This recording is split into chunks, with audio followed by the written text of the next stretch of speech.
नाम न संचरे तिसको जान मसान, जैसे खाल लुहार की सांस लेत बिन प्राण।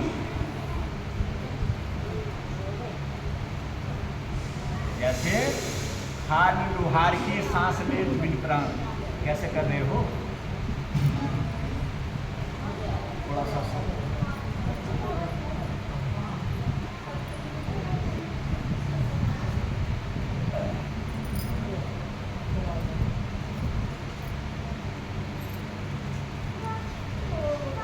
कि जिन्होंने नाम नहीं ले रखा है, कैसी संज्ञा दी उसे? जैसे लोहार की भट्टी होती है, सांस तो लेती है वो, लेकिन उसमें प्राण नहीं होते हैं। ठीक इसी प्रकार उस शरीर को लोहार की भट्टी के समान बनाया। गोस्वामी तुलसीदास जी ने तो और भी अटपटे शब्दों में कहा है कि बिना नाम विष्टा का कीड़ा। इसने नाम नहीं ले रखा है, बिना नाम विष्टा का कीड़ा। किसे कहते विष्टा? तो गंदगी का जो कीड़ा होता है वो उसके समान। और नाम लेकर के यदि नाम का दुरुपयोग कर रहे हैं, सदुपयोग नहीं कर रहे हैं, तो वो भी सावधान हो जाए। मान लिया जाए नाम ले लिया और नाम लेने के बाद हम 7 नियमों की मर्यादा का पालन नहीं कर रहे हैं, तो क्या कहा है?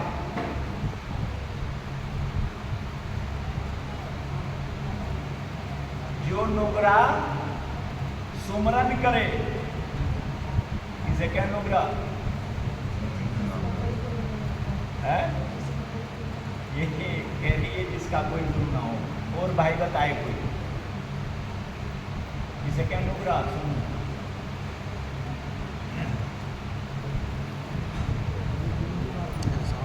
ये बात देखो, गुरु बताई सुनो में, जो गुरु विमुख हो, जो गुरु की शरणागत आने के बाद, संतों का सत्संग सुनने के बाद, उनकी शरणागत आने के बाद उस वचन का पालन ही नहीं करता, उसे नुगरा कहते हैं।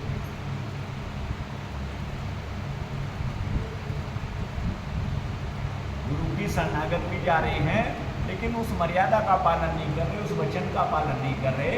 जो नुगरा सुमरन करे दिन में कई बार, नगर नाय का सत करे झरे कौन किला।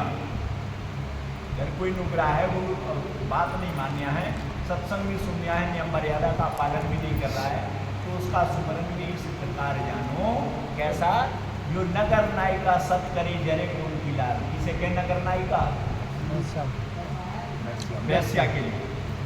ये यदि वैश्या चाहे कि उसका पति मर गया तो उसके साथ सती होना चाहे, तो उसके तो पिता में कितने पति होते हैं, किसके साथ सती होती?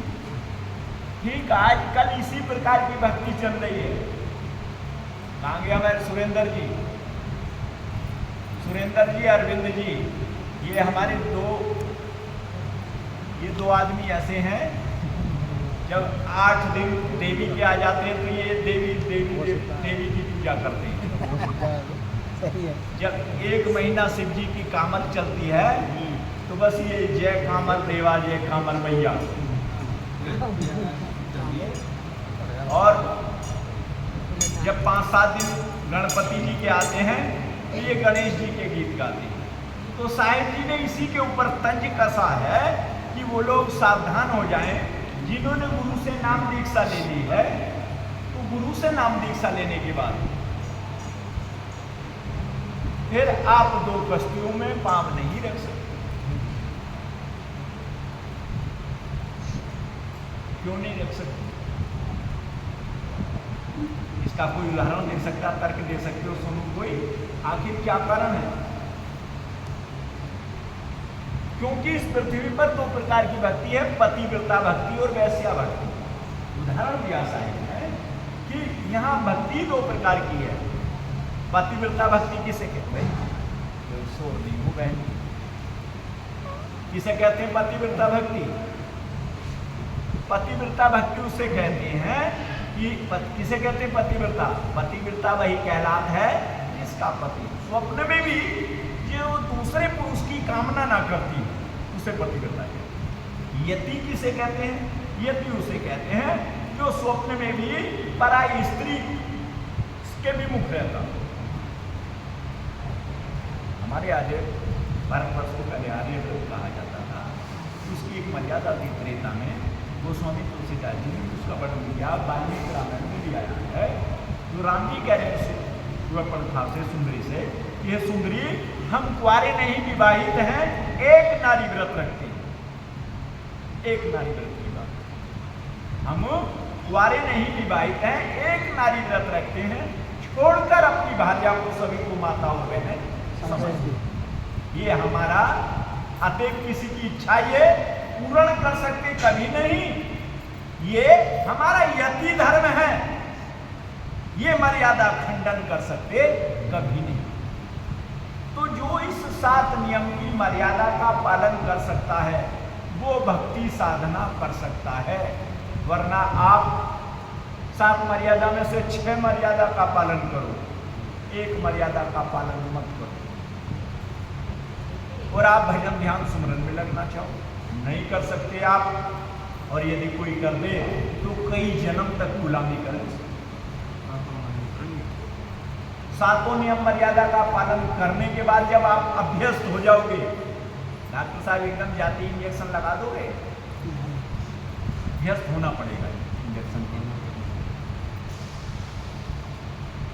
एक बार की बात बताऊं, कोई भाई बता रहे थे, शायद सोनू बता रहे थे या पता नहीं कौन बता रहे थे, दिल्ली का वृत्तांत है कि एक 6 महीने का बच्चा एक बाल विशेषज्ञ MBBS डॉक्टर के पास गया। उस बच्चे को ड्रॉप लगनी थी। उस बाल विशेषज्ञ ने उस बच्चे के 30-32 जगह नस तोड़ दी, लेकिन उनसे ड्रॉप नहीं। 2-3 बार कंपाउंडर ने ये कही, सर देखूं मैं, अच्छा हमसे कहते हैं हम MBBS के ये है पीछे 10वीं की सीधी। जब उनसे वो बोतल नहीं लगी, हार का बोले, लो मेरा दिमाग खराब कर दिया, नहीं मैं मिनट भर में बोतल लगाता हूँ। उठ के चले गए। कंपाउंडर ने एक ही बात कहने का भाव क्या है? भाव ये है कि जब तक आप घर गृहस्थ में अभ्यस्त नहीं होंगे, काल आपको छोड़ने वाला नहीं है। और ये भरम भूल अपने दिमाग से सब निकाल दें। जो पीछे बैठे कम समझ में आएगा, वैसे भैया मुझसे तो बड़े ज्ञानी बैठे, लेकिन पीछे बैठने वालों की समझ में कम आता है। ये कक्षा का रूल नहीं है। यदि किसी बताने वाले की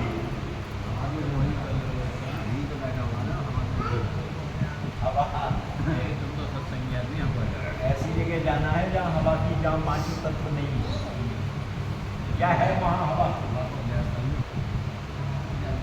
हवा भी है महाराज जी वहाँ।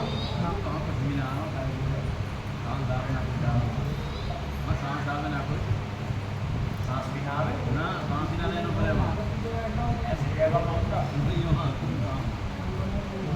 महाराज जी कह रहे हैं उसे कि भाई क्या सुंदर झरने बह रहे हैं, हवाएं चल रही हैं, शीतल मंद सुगंध, तीनों प्रकार की वायु चल रही है, खुशबू आ रही है, फिर उबास आ रही है। अच्छा इनकी बात कर रहे हैं।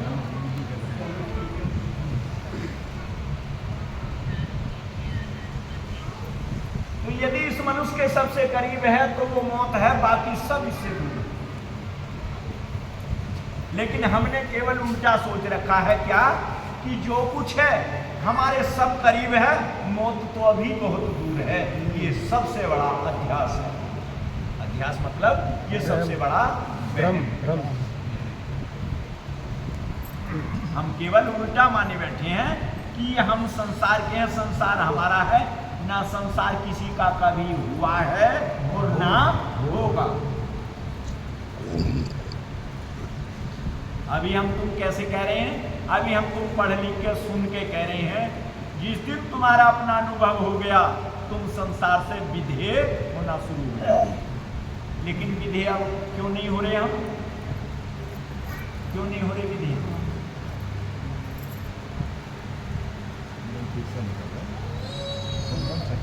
विधेय इसलिए नहीं हो रहे, अभी हम देह से सुमरन कर रहे हैं। जिस दिन हम देह से अलग होकर सुमरन करेंगे उस दिन हम विधेय होते चले जाएंगे। क्यों नहीं कर रहे हम विधेय सुमरन? सोनू क्यों नहीं कर रहे? क्यों नहीं कर रहे हम विधेय सुमरन? क्योंकि हमें ऐसा गुरु मिला ही नहीं जो विधेय सुमरन बता दे, विधेय नाम बता दे। सब देह का नाम बता रहे हैं। भाई तुम सोहम जपो, तुम ओम जपो, तुम रारंग जपो, तुम ज्योति निरंजन, तुम ओमकार, तुम ररंकार, सबने इन्हीं नामों में इन्हीं में घुमा दिया। साहेब ने तंज कसी है, सावधान किया है ना। ऐसे तो कोटि नाम संसार में तीन से मुक्ति ना हो, मूल नाम जो गुप्त है जाने बिरला कोई। कि आपको उस विधेय नाम को लेना पड़ेगा, उस अयाचक नाम को लेना पड़ेगा, उस अक्षय नाम को जपना पड़ेगा, जिसके जपने से, जिसके सुमरन मात्र से जीव का कल्याण होना प्रारंभ हो जाता है।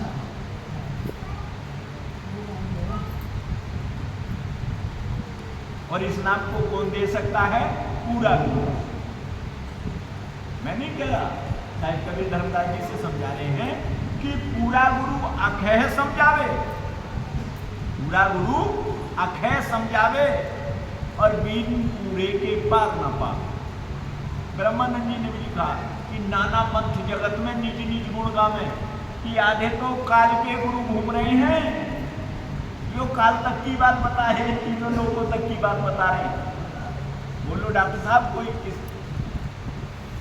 किसी का कोई प्रश्न हो, कोई संशय हो तो बोलते रहो। एक ही आदमी कथा कविता पढ़ता रहे, ज्यादा देर अच्छा नहीं लगता।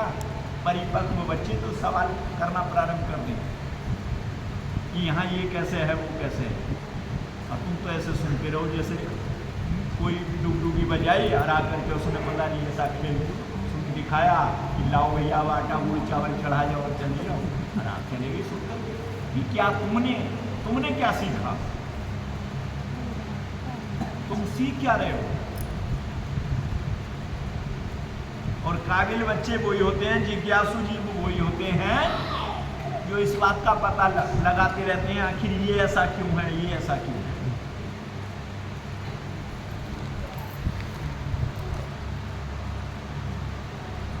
चार प्रकार के प्रश्न होते हैं, कौन कौन से?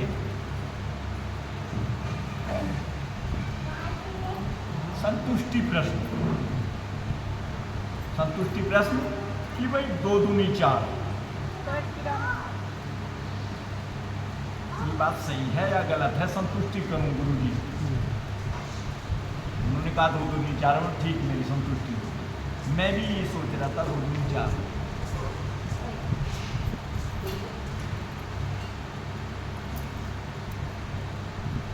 दूसरा प्रश्न अहंकारी प्रश्न। आप अहंकार में प्रश्न करते हैं, भाई इसके बारे में बताओ तो हम भी जाने। मान लिया जाए जिक्र खेत का चल गया है, अब बात खलियान की करने लगे कि भाई सपना चौधरी के बाप का नाम क्या है, उसका नाम बताओ तो हम भी जाने। जिक्र जबकि आध्यात्मिक बात का है, लेकिन कहने वाला कह सकता है कुछ भी। ये हो गया अहंकारी प्रश्न। तीसरा है जिज्ञासा रूप प्रश्न। हम जानते नहीं, लेकिन अपनी जिज्ञासा के लिए, अपने कल्याण के लिए प्रश्न करेगा।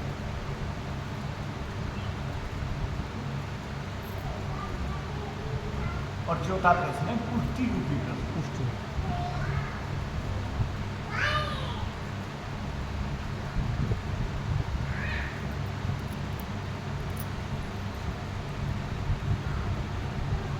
कि मैं जानता तो हूं, लेकिन अभी संशय में हूं, सही है या गलत। तो इस तरह से अपने प्रश्न रखने प्रारंभ करो।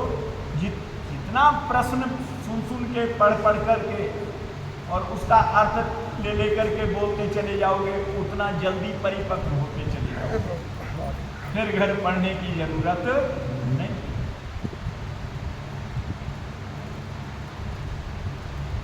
बहुत पंथ हैं ऐसे जहाँ सुमरन के लिए कहा जा रहा है या ध्यान करने के लिए कहा जा रहा है। हमने तो बहुत सारे बच्चे ऐसे हैं जिनसे बिल्कुल मना करते हैं। ये है उषा, कोई जरूरत नहीं इसे भजन ध्यान करने की। ये है सोनू, कोई जरूरत नहीं। ये है मनीषा, कोई जरूरत नहीं है भजन ध्यान करने की।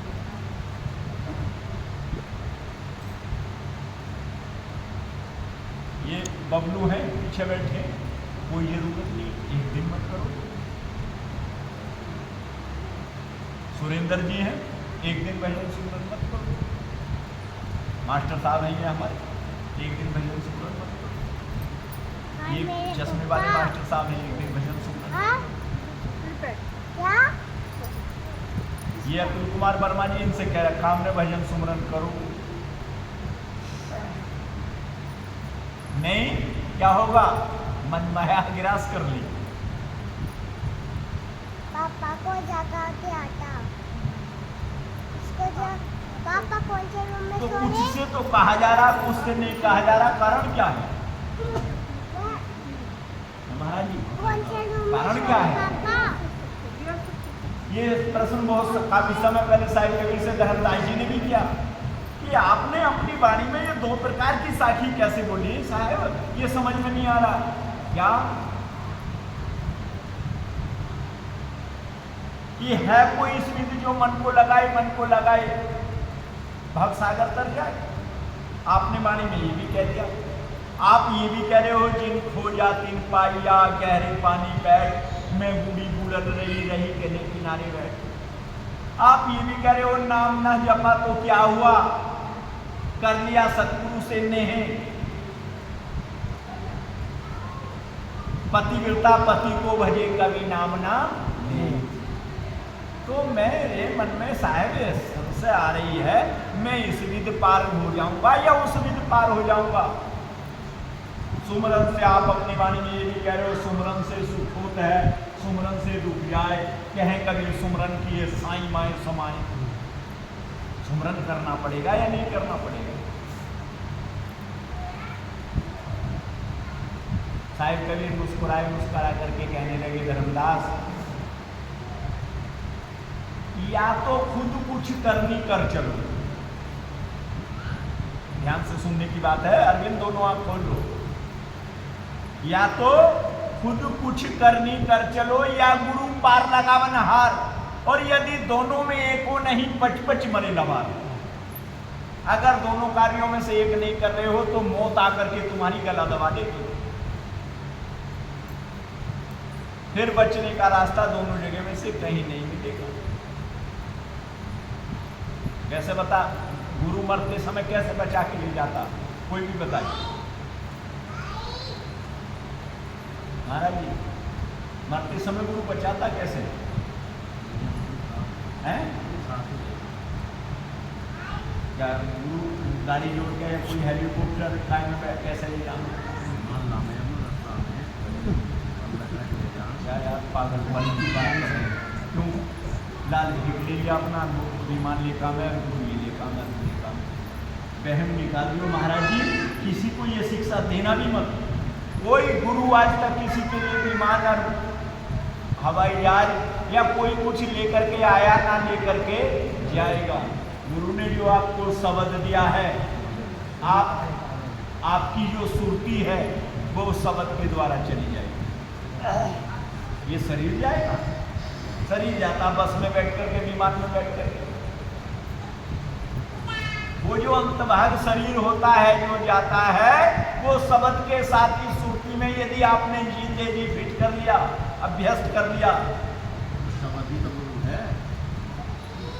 मैं क्या कह रहा हूँ, आप फिर आपने ये जो कोई कही अब गुरु अब विमान लेकर के आता, हवाई जहाज लेकर शब्द ही के तो विमान है, शब्द ही नहीं, शब्द ही तो ले जाएगा। सुरती जाएगी तो अब गुरु सुरती देगा। अच्छा फिर मैंने अगली बात कह दी तो शांत हो जाओगे। जब आप बात शब्द की कर रहे हैं और फिर आप साथ नियम का पालन, साथ शब्द बोल रहे, क्या शब्द भी साथ हो? नहीं है बात सही है? मतलब ये साल क्या उनका क्या होगा? अरे नहीं महाराज जी, रह तो ऐसा नहीं करे करते, वही रह जाने दो। अरे अच्छा कोई बात आ गई महाराज, थोड़ी देर में समझे। ऐसा यहाँ बीवी बैठी थी यहाँ आम के नीचे, और जितने यहाँ अब संगत है ना, इतने इससे ज्यादा तो आश्रम में सेवादार रहते थे। आश्रम में इससे ज्यादा सेवादार रहते थे जितनी यहाँ अब संगत बैठी सत्संग। यदि आप कल आते तो कल से लेकर के और अब शाम तक इतने जीव आके चले गए। कल को मेरे बच्चे का पेपर है, कल को मेरी ड्यूटी है, मेरा प्रैक्टिकल है, मुझे यहाँ आना, मुझे वहाँ जाना। हमारा किसी से क्या मतलब है कि वे रात को सत्संग होगा, तुझे रुकना नहीं। हमने तो उनकी सुनी विदा कर दिया, हम सुनी विदा कर दिया। ऐसा ही बात ठीक है भाई, तुम्हारे पास समय नहीं है, हमारे पास नहीं समय, क्यों रोक रहे हो?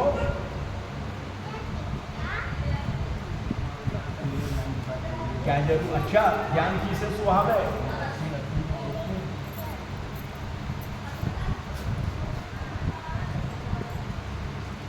बंदर को क्या सीख दीजिए जो बैले का घर भी जाए। थोड़ी देर में और होता वो तुम्हारा सत्संग भी बेकार कर देंगे। कैसे? वो लड़ी भीड़ बैठ के तुमने देवी को ऐसा कह दिया, तुमने देवता को ऐसा कह दिया। कोई बुरा भला थोड़ी कहा किसी देवी देवता को। उनका मुंह जब इसी को दिया था जब बात देवी देवता की आई। अरे मैं कब कह रहा हूँ, गोस्वामी तुलसीदास जी ने तो मुझसे भी कैड़ा बोल दिया। क्या बोला? इंद्री द्वार झरोका नाना, तापे देवन बैठे कर थाना। कि ये जितनी भी इंद्रियां हैं इन पे सब पे देवता विराजमान हैं, और ये इंद्रिय सुरन्य ज्ञान सुहाई, ये जितनी भी इंद्रियां हैं इन पर जो भी देवता है इन्हें ज्ञान नहीं सुहाता है। ये चाहते ही नहीं है कोई सी इंद्री सुसुप्त हो जाए, सब प्रज्वलित रहती है। ब्रह्मा जी का कहाँ वास है, विष्णु जी का कहाँ वास है, शिव जी का कहाँ वास है, गणेश जी का कहाँ वास है, सरस्वती कहाँ है, वरुण जी कहाँ है, अरुण जी कहाँ है, दिशा जी कहाँ है, सूर्य कहाँ है, चंद्रमा कहाँ है। इंद्रिय द्वार की जितनी भी तुम्हारी इंद्रियां हैं सब पे देवी देवताओं का निवास है। और इन देवी देवताओं ने तो तुम्हें भरमाई रखा है जो तुम्हारे हमारे पैर ही नहीं लग रहे।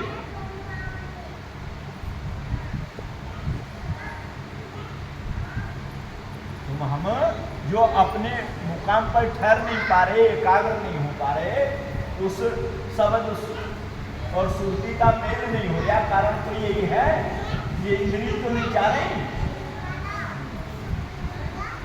और जिस दिन इंद्रियों का बोध हो गया,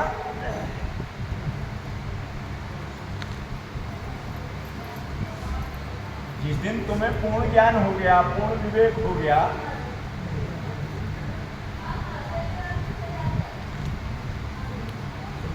जिस दिन तुम्हें पूर्ण ज्ञान हो गया, पूर्ण विवेक हो गया, तुम्हें असली मूल तत्व की पहचान हो गई, फिर छोड़ दोगे उस गुरु का पीछा।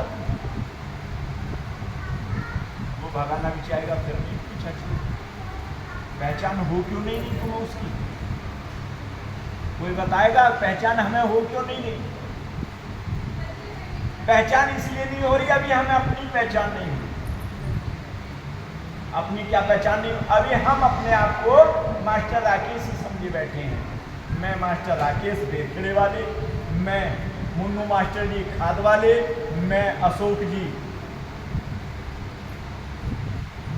रूठा वाले, मेरी पत्नी है, मेरा परिवार है, मेरा घर है, मेरा दुकान है, मेरा रोजगार है, मेरा कारोबार है, इतना बैंक बैलेंस है। अभी हम जब तक इस वहम में हैं तो हमारा वो वहम हाथ आने वाला नहीं। ये वहम छोड़ना होगा, बिल्कुल भूलना होगा। एकाग्रता में तो आप ये भी भूल जाएंगे कि मेरी कोई पत्नी भी है, या मेरा कोई भाई है, बहन है, या कोई है। अगर एकाग्रता के समय तुम्हारे प्राण निकल गए और तुम्हें इतनी सी भी याद, राजा मेरठ को क्या याद आ गई थी, जड़ भरत को क्या याद आ गई थी कि एक हिरन का बच्चा मेरे पास है, हिरन का ही जन्म पर लेना पड़ गया।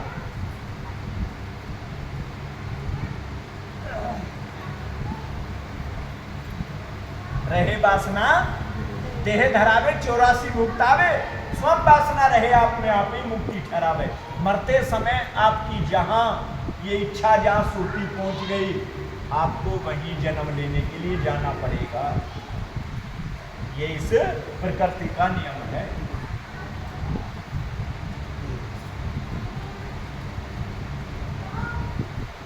बात समझ में नहीं, बार बार समझा रहे हैं, इतना कंठस्थ करा रहे हैं, कितनी बारीकी से समझ जा रहे हैं।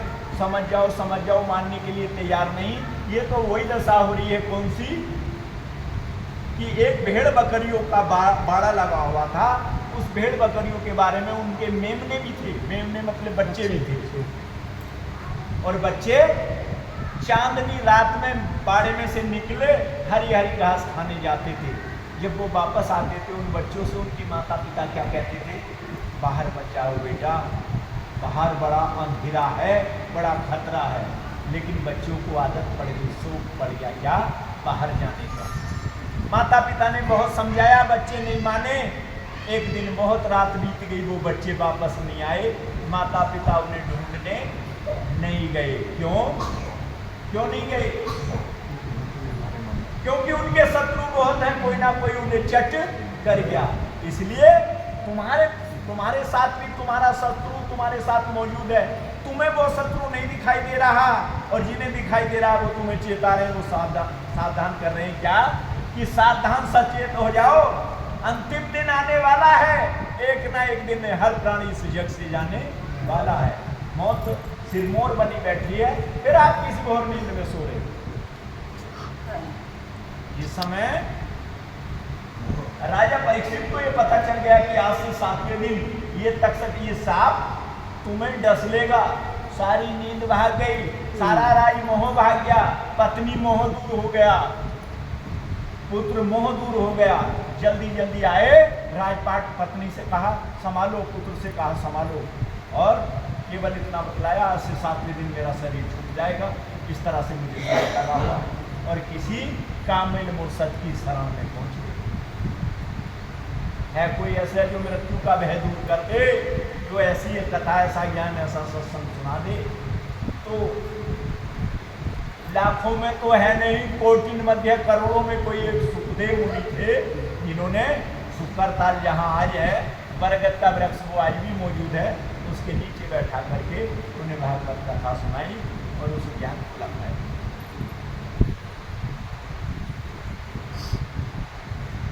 वो कथा तो बहुत बड़ी थी। आज तो सतगुरु साहेब सम्राट कबीर और क्रोध होकर के ऐसी ऊर्जा दी है बहुत छोटी सी, यदि वो तुम्हारे अंतःकरण में रखी गई तो वो मौत का भय ही दूर हो जाएगा। लेकिन हमें खतरा मौत से नहीं है, कैसे है, मौत भले ही आ जाए डॉक्टर साहब, पैसा ना जाए, ये संभालना बड़ा जरूरी है। मेरे बगैर परिवार नहीं चलेगा। हमारा ये जो वहम है, मेरे बगैर लड़के कैसे करेंगे, मेरे बगैर बहू कैसे करेगी, मेरे बगैर परिवार कैसे करेगा। अरे ये तुम्हारा वहम भूल है। जाने कितने आए कितने चले गए, और सारे परिवार अपना अपना गुजारा सब कर लेते हैं। एक वो स्त्री भी गुजारा कर लेती है जिसका पति जवानी में उसका साथ छोड़ देता है, वो भी छोटे छोटे बच्चों को पाल लेती है। स्त्री पुरुष तो केवल सहारा होते हैं, पालने वाला कोई और। ये हमारा भरम भूल है। मैं पढ़ा रहा बच्चे, मैं इन्हें काम दिलाऊंगा, मैं रोजगार दिलाऊंगा, मैं इनका विवाह करूंगा, मैं शादी करूंगा, तुम कुछ करने वाले हो ही नहीं। ये तो एक कठपुतली है। वाणी में बताया है बंदी छोड़ सतगुरु राम साहिब बुद्धे महाराज ने, बड़े ध्यान से सुनने की बात है। क्या कि आप ही दार मदारी मेरे दाता, आप ही खेल खिलाड़ी है, आप ही दार मदारी मेरे सतगुरु, आप ही खेल खिलाड़ी है, आप ही दार मदारी मेरे दाता, आप ही खेल खिलाड़ी है। तंबू से आसमान बनाया, जमी गली चौबारी है, चांद सूरज दो मसाल जलाई, तारा गण फुलवारी है, आप ही तार मदारी मेरे सतगुरु, आप ही खेल खिलाड़ी हैं। पंजे छक्के नरद बजावे, बाजी कठिन करारी है। जिसकी सूरत नीरत घर आजा, सोई सुगर खिलाड़ी है। आप ही दार मदारी मेरे दाता, आप ही खेल खिलाड़ी है। सत्य को चीन सोहंग मुँह चोरा, जिनकी शून्य अटारी है। जिस पे सतगुरु राजी हो जा, उनका जगत भिखारी है। आप ही दार मदारी मेरे सतगुरु, आप ही खेल खिलाड़ी है। अमर लोक को किया पयाना, घोड़ा ज्ञान सवारी है।